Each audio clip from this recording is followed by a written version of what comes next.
Assalamualaikum warahmatullahi wabarakatuh. Selamat siang teman-teman. Saya di sini ingin menjelaskan tentang kepemimpinan dalam manajemen dakwah. Apa itu kepemimpinan dalam manajemen dakwah? Kita mulai dari pengertian kepemimpinan manajemen dakwah.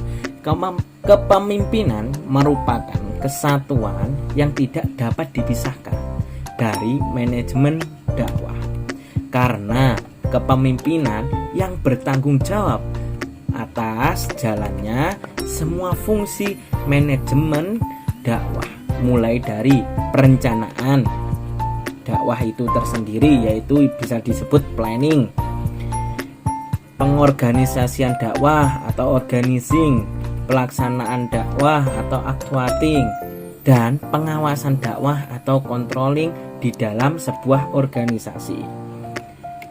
Teori kepemimpinan manajemen dakwah, ada 8 teori kepemimpinan yang dapat menggambarkan sebagai pendekatan dan corak dalam kepemimpinan sebagaimana yang telah diuraikan oleh G.R. Seri. Yang pertama yaitu teori autokratis, menyatakan bahwa kepemimpinan ditegakkan atas dasar kekuatan, disiplin yang didukung oleh adanya sanksi terhadap suatu perbuatan. Teori yang kedua yaitu teori psikologi, menyatakan bahwa fungsi utama dari kepemimpinan adalah mengembangkan sistem motivasi sebaik-baiknya dalam mendorong dan memberi semangat terhadap bawahannya untuk bekerja mencapai tujuan organisasi dan memberi kepuasan bagi kebutuhan pribadi mereka. Yang ketiga yaitu teori sosiologi, memandang bahwa tindakan pemimpin adalah berusaha melancarkan pekerjaan bawahan, mengatasi kesulitan yang dihadapi, dan mengikut sertakan mereka untuk mengambil keputusan akhir dalam menentukan tujuan organisasi.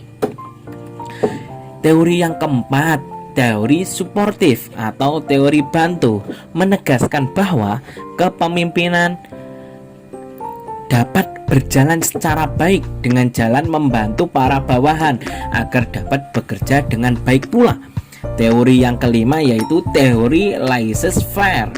Apa itu teori laissez-faire? Yaitu menanamkan pemberian kebebasan atau menekankan pemberian kebebasan oleh pemimpin kepada bawahan dalam menentukan kegiatan mereka. Yang keenam, teori perilaku personil yang berdasarkan pemikiran bahwa dalam mengatasi permasalahan harus bertindak fleksibel sesuai dengan kondisi yang dihadapinya. Yang teori yang ketujuh yaitu teori karakter, menentukan adanya sifat-sifat yang harus dimiliki oleh seorang pemimpin. Sifat-sifat tersebut meliputi apa? Kecerdasan, berinisiatif, berkemauan keras, kedewasaan, persuasif, komunikatif, percaya diri, perspektif atau empati, kreatif, dan partisipasi sosial. Teori yang kedelapan yaitu teori situasional, berangkat dari suatu pemikiran bahwa kepemimpinan itu mengandung 3 unsur, yaitu pemimpin, yang dipimpin, dan situasi.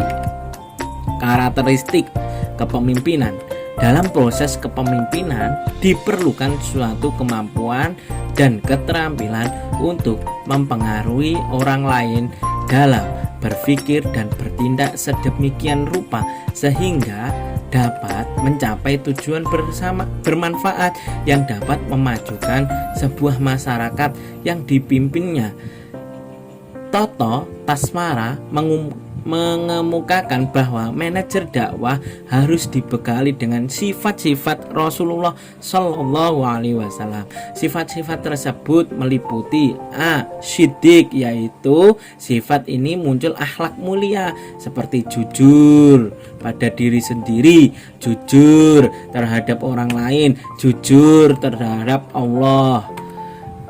B yaitu tablek. Sifat ini memunculkan kemampuan dan kekuatan seperti keterampilan berkomunikasi, kuat menghadapi tekanan, kerjasama, dan harmoni. Yang ketiga yaitu amanah. Sifat ini mencerminkan rasa tanggung jawab dan ingin menunjukkan hasil yang optimal, ingin melaksanakan amanah dengan baik-baiknya, ingin dipercaya dan mempercayai. Dan yang keempat yaitu fatona. Sifat-sifat ini mencerminkan satu, seorang yang diberi hikmah dan ilmu, berdisiplin dan proaktif, mampu memilih yang terbaik. Selain memenuhi karakteristik yang tersebut di atas itu, seorang manajer dianjurkan pula untuk memperhatikan syarat-syarat kesuksesan yang merupakan kunci dalam menjalankan suatu manajemen organisasi atau lembaga dakwah. M. Mundir dan Wahyu Ilahi mengemukakan bahwa syarat-syarat tersebut adalah sebagai berikut. Yang pertama, tersedianya informasi yang memadai dapat menertibkannya dengan baik dan mengumpulkannya pada semua lapisan anggota organisasi. Yang kedua, memudahkan komunikasi antara para anggota dengan meminimalkan perselisihan antara pemimpin dan dipimpin. Yang ketiga, adanya penghargaan untuk memotivasi, memulihkan para anggota yang berprestasi, memuliakan para anggota yang berprestasi, dan memperhatikan khusus bagi anggota yang teledor. Terima kasih, sekian. Assalamualaikum.